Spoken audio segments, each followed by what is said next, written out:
Good morning everyone. स्वागत है आपका एग्जाम अफेयर्स में। आज हम शुरू करने जा रहे हैं 30 मार्च 2021 के करंट अफेयर्स। सो देरी न करते हुए शुरू करते हैं आज के अपने टॉपिक को। और आज हमारा पहला टॉपिक है निसार सैटेलाइट के बारे में जानने की कोशिश करेंगे। हाल ही में इस निसार सैटेलाइट को लॉन्च करने की बात की है अमेरिका के नासा ने तथा भारत के इसरो ने। तो समझने की कोशिश करेंगे कि आखिर ये क्यों लॉन्च किया जाएगा, क्या इसका मकसद है, हर एक डायमेंशन को समझने की कोशिश करते हैं। तो देख लेते हैं जरा। इस सैटेलाइट का निर्माण भारत के इसरो तथा अमेरिका के नासा के द्वारा किया गया है और इसका पूरा नाम है NASA ISRO synthetic aperture radar. आपको नाम ये इसका याद रखना है। पूरा नाम क्या है? NASA ISRO synthetic aperture radar. अब ये लॉन्च क्यों किया जाएगा? तो इसके पीछे एक रीजन है। पृथ्वी की जानकारी को हासिल करने के लिए इस रडार को श्रीहरिकोटा के सतीश धवन स्पेस सेंटर से लॉन्च किया जाएगा। और ये कब लॉन्च किया जाएगा? तो आपको याद रखना है ये लॉन्च किया जाएगा 2022 तक।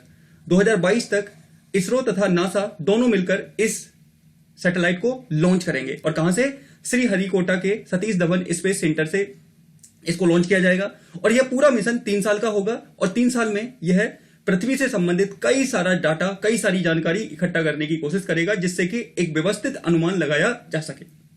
तो आपको याद रखना है निसार सैटेलाइट के बारे में जिसे नासा और इसरो दोनों मिलकर इसका निर्माण कर रहे हैं। देखिए यहां पे इंडियन एक्सप्रेस का ये आर्टिकल है, explain what is Nisar the joint earth observing mission of NASA and ISRO. तो ये आपको याद रख लेना है, मैंने भी इसे इंडियन एक्सप्रेस से कवर किया है।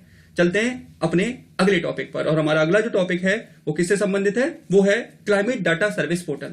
हाल में क्या हुआ है? इस क्लाइमेट डाटा सर्विस पोर्टल का निर्माण किया गया है हमारे इंडियन मेट्रोलॉजिकल डिपार्टमेंट के द्वारा। समझने की कोशिश करेंगे इस पे होगा क्या। देखो, इस डाटा पोर्टल पर हमें व्यवस्थित जानकारी मिल पाएगी। किसके बारे में? हमें व्यवस्थित जानकारी, मौसम के अनुमान आराम से लगाया जा सकता है। मौसम का कैसा मौसम रहेगा, बारिश रहेगी नहीं रहेगी, इस सारी चीजों का अनुमान इस पोर्टल पर हमें व्यवस्थित जानकारी मिल जाएगी। तो देख लेते हैं। वर्ल्ड मेट्रोलॉजिकल डे के दौरान यानी कि 23 मार्च 2021 को पृथ्वी एवं विज्ञान मंत्रालय के द्वारा इस पोर्टल को लॉन्च किया गया। और पृथ्वी एवं विज्ञान मंत्रालय में हमारे जो मिनिस्टर हैं वो कौन है? श्री हर्षवर्धन जी। इस पोर्टल के माध्यम से नागरिकों को मौसम की रियल टाइम जानकारी मिल सकेगी, यानी कि नागरिक रियल टाइम जानकारी ले पाएंगे इस पोर्टल की सहायता से। ये देखिए याहू न्यूज का आर्टिकल है, IMD launch climate data service portal with data of over 100 years, यानी कि इस पे 100 ईयर्स तक का डाटा आपको उपलब्ध हो जाएगा। यहीं पर हम थोड़ा सा समझ लेते हैं इंडियन मेट्रोलॉजिकल डिपार्टमेंट के बारे में। देखिए जरा, इसकी स्थापना 1875 में की गई थी, यानी कि आजादी से पहले ही इसको बनाया गया था।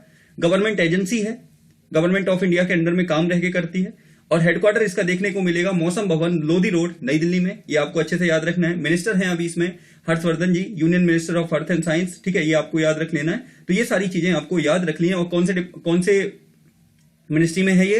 तो ministry of earth and science के अंदर रह के ये काम करती है। और इसके जो अभी एग्जीक्यूटिव हैं वो हैं डॉक्टर मृत्युंजय मोहापात्रा, जिनको कुछ दिन पहले ही मेट्रोलॉजिकल डिपार्टमेंट का हेड बनाया गया था। तो ये भी आपको याद रख लेना है इसके बारे में। चलते हैं अपने अगले टॉपिक पर। और हमारा जो अगला टॉपिक है वो है किससे संबंधित? खबरों में RT-PCR टेस्ट रिपोर्ट। क्या है? देखो, हाल में ही 2 शहरों ने, एक तो आपका गुजरात और एक बेंगलुरु ने अपने राज्य में आने वाले सभी लोगों के लिए RT-PCR नेगेटिव टेस्ट को कंपलसरी कर दिया है। यानी कि अब इन राज्यों में, गुजरात में स्पेशली क्या होगा कि कोई भी व्यक्ति बिना RT-PCR टेस्ट के एंटर नहीं कर पाएगा। यहां पे देखिए इंडियन एक्सप्रेस ने इसको कवर किया है, मैंने भी इसको यहां पे कवर किया है। Gujarat from 1 April negative RT-PCR test report must for those entering Gujarat. जो लोग गुजरात में एंटर करना चाहते हैं, गुजरात में जाना चाहते हैं, अब उनको क्या RT-PCR नेगेटिव टेस्ट दिखाना कंपलसरी होगा, अन्यथा उन्हें एंटर नहीं करने दिया जाएगा। और यही व्यवस्था की गई है किसके द्वारा? बेंगलोर के द्वारा भी। चलते हैं अपने अगले टॉपिक को। और हमारा अगला टॉपिक है वो है रेजिडेंशियल हॉकी सेंटर के बारे में।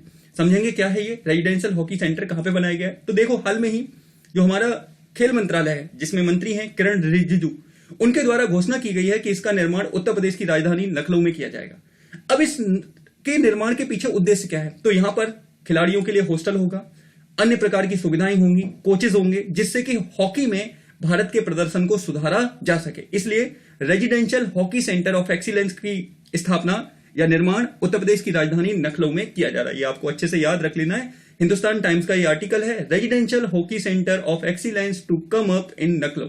और किसने? Union Sports Ministry picked Uttar Pradesh which has a rich history in the game. The state authority had also offered to run center for athletes and badminton. तो यहाँ पे कई सारी चीजों को प्रमोट किया जाएगा, स्पेशली हॉकी को प्रमोट किया जाएगा, क्योंकि हॉकी आप जानते हैं कि भारत का नेशनल गेम की कैटेगरी में आता है ये, ठीक है। और भारत का प्रदर्शन भी शुरुआती समय में काफी अच्छा रहा था, लेकिन पिछले कुछ सालों में हम लोग पिछड़ने लगे हैं। तो ऐसे में ही हॉकी को दोबारा से हमारे देश में पुनः जीवित करने के लिए, हॉकी में दोबारा से भारत के प्रदर्शन को अच्छा करने के लिए residential hockey centre of excellence की स्थापना कहां की जा रही है? तो उत्तर प्रदेश की राजधानी लखनऊ में की जा रही है। अच्छे से याद रखिएगा, इंपोर्टेंट है, पूछा जा सकता है। चलते हैं अगले टॉपिक पर। अगला टॉपिक है international ranger award. Very very important, आपको बहुत अच्छे से याद रखना है इंटरनेशनल रेंजर अवार्ड के बारे में। क्यों? बहुत ज्यादा न्यूज में है और हाल में ही एक ऐसे व्यक्ति को मिला है जिन्होंने बहुत अच्छा काम किया। देखते हैं जरा।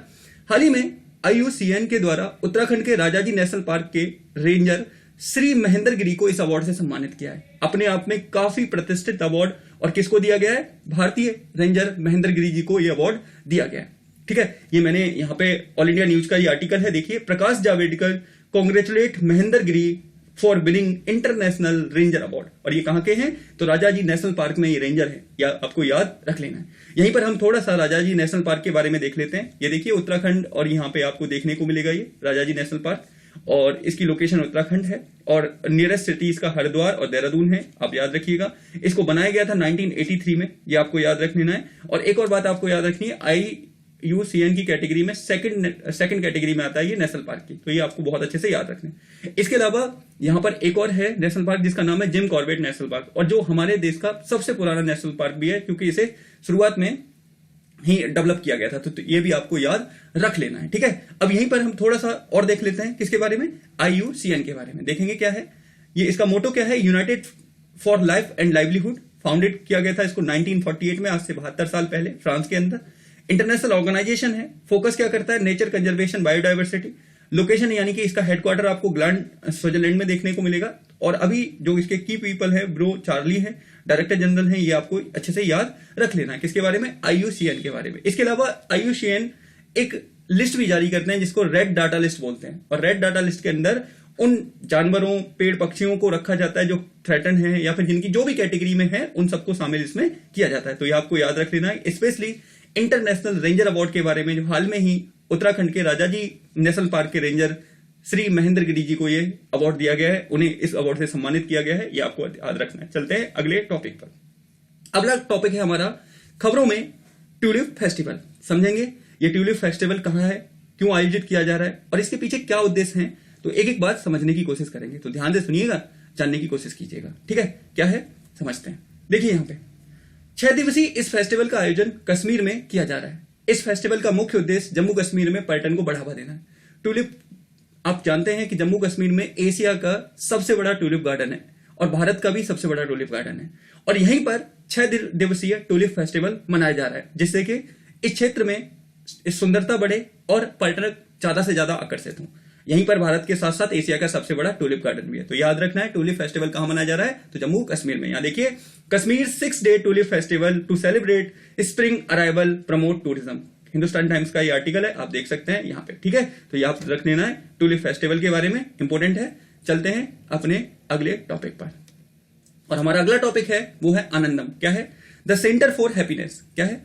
हाल में ही शिक्षा मंत्री श्री रमेश पोखरियाल निशंक ने IIT जम्मू में इस सेंटर की शुरुआत की है। यानी कि आनंदम क्या है? एक तरीके का सेंटर फॉर हैप्पीनेस है, जिसकी शुरुआत यानी कि जिसको लॉन्च करने का काम हमारे शिक्षा मंत्री श्री रमेश पोखरियाल निशंक जी के द्वारा की गई है, जिससे कि छात्रों में हैप्पीनेस को प्रमोट किया जा सके। ये देखिए हैप्पी सेंटर होगा ये, और यहाँ पे देखिए NDTV एजुकेशन का आर्टिकल है। Education minister will attend inauguration of happiness centre at IIM Jammu. तो ये आपको याद रख लेना है इसके बारे में। चलते हैं अगले टॉपिक पर। अगला टॉपिक है भारत तथा बांग्लादेश के बीच पैसेंजर ट्रेन की शुरुआत। आप जानते हैं हाल में ही हमारे प्रधानमंत्री श्री नरेंद्र मोदी ने बांग्लादेश के 50वें स्थापना दिवस के दौरान विजिट किया। कहां पर विजिट किया? तो ये विजिट किया कहां पे? याद करिए, बांग्लादेश में। और उसी दौरान इसकी घोषणा की गई है कि भारत तथा बांग्लादेश के बीच अब एक पैसेंजर ट्रेन की शुरुआत की जाएगी। देख लेते हैं क्या है। हाल ही में भारत के प्रधानमंत्री श्री नरेंद्र मोदी व बांग्लादेश की प्रधानमंत्री शेख हसीना ने ढाका तथा भारत के पश्चिम बंगाल यानी कि बांग्लादेश के ढाका तथा पश्चिम बंगाल के जलपाईगुड़ी के बीच में इस ट्रेन की शुरुआत का उद्घाटन किया है। यानी कि ये ट्रेन चलेगी एक तरफ वेस्ट बंगाल के अंदर क्या होगा, ढाका, सॉरी ये बांग्लादेश का ढाका और हमारा जलपाईगुड़ी, ठीक है, जलपाईगुड़ी, इसके बीच में इस ट्रेन को चलाया जाएगा और ये पैसेंजर ट्रेन होगी। तो ये आपको याद रखना है। देखिए यहाँ पे इंडियन एक्सप्रेस का आर्टिकल है, Modi Hasina jointly launch new passenger train between India and Bangladesh. यहाँ पे देखिए this is third passenger train after Maitri express. ये एक थर्ड पैसेंजर ट्रेन होगी जिसमें सबसे पहले मैत्री एक्सप्रेस चलाई गई थी ढाका से कोलकाता के बीच में, उसके अलावा बंधन एक्सप्रेस चलाई गई थी यहाँ पे कोलकाता से कोलकाता के बीच में, और इसके बाद ये तीसरी ट्रेन चलाई जाएगी। ये आपको अच्छे से याद रख लेना है। चलते हैं अपने अगले टॉपिक पर, समझने की कोशिश करेंगे हमारा अगला टॉपिक क्या है। अगला टॉपिक है खबरों में WWE हॉल ऑफ फेम। देखो ये चांस कम है कि इसको एग्जाम में पूछा जाए, लेकिन हाँ इनसे हमारा एक खासी जुड़ाव है। अगर आप लोग 2005-2006 के बीच में रहे हों तो आपने देखा होगा कि इनका अलग ही नाम था। इन्होंने बड़े बड़े रेसलर्स को हराया था, जिसमें बतिस्टा, जॉन सीना, अंडरटेकर और बहुत सारे लोग थे। तो इस वजह से मैंने सोचा ये छोटी सी खबर है, मैंने देखा तो इसको कवर किया। क्या है, हाल ही में भारतीय WWE रेसलर द ग्रेट खली यानी कि दलीप सिंह राणा को इस हॉल ऑफ फेम में शामिल किया गया, यानी कि WWE की जो हॉल ऑफ फेम है उसमें इनको शामिल किया गया। इस वजह से मैंने यहाँ पे एक कवर किया। ये देखिए उसी रेसलिंग न्यूज से ही मैंने लिया ये, the great Khali to be launch into the 2021 WWE hall of fame. तो ये आपको याद रख लेना। यहाँ पे दलीप सिंह राणा जी, इन्हें हम ग्रेट खली के नाम से जानते हैं, और ये पंजाब पुलिस में क्या है, SIB हैं। तो ये काफी अच्छे पर्सनैलिटी है, ये आपको याद रख लेना है। अब चलते हैं अपने टॉपिक पर, और हमारा जो अगला टॉपिक है वो है अभ्यास प्रश्न।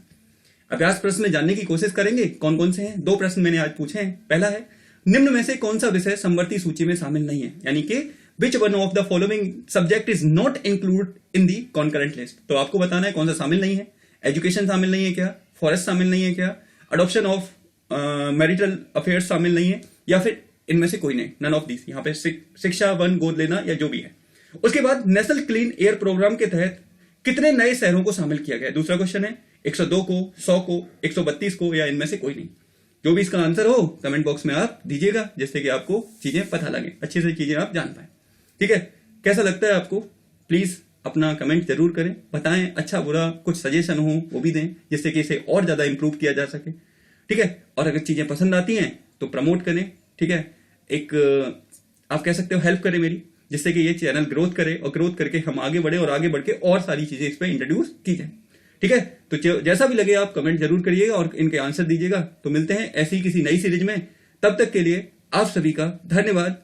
God bless you all of you.